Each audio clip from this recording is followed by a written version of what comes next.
Hello, hello, it's Davina Lyons. I'm the founder and facilitator of the Tribe Authentic Woman Workshop with a special invitation to today's workshop.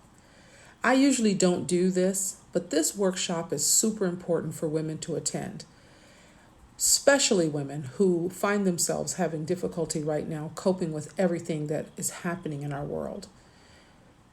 It leads to behaviors like overeating, having a difficult time getting along with family and friends, spending too much money, negative self-talk, feeling like they need to put their jobs and their career goals on hold.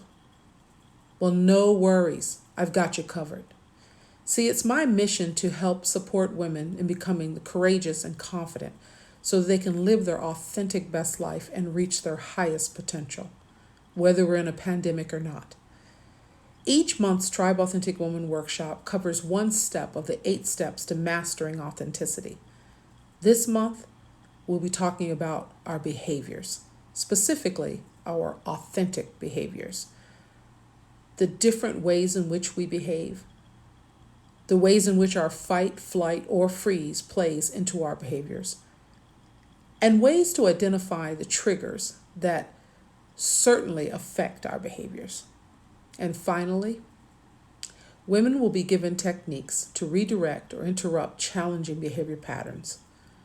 So as always, you get a lot of goodness from attending the workshop, the Tribe Authentic Woman workshop. It is today at 2 p.m. So there's 2 options to register: monthly membership, $25, or workshop only, $15. See the details in the comments. I look forward to seeing you soon.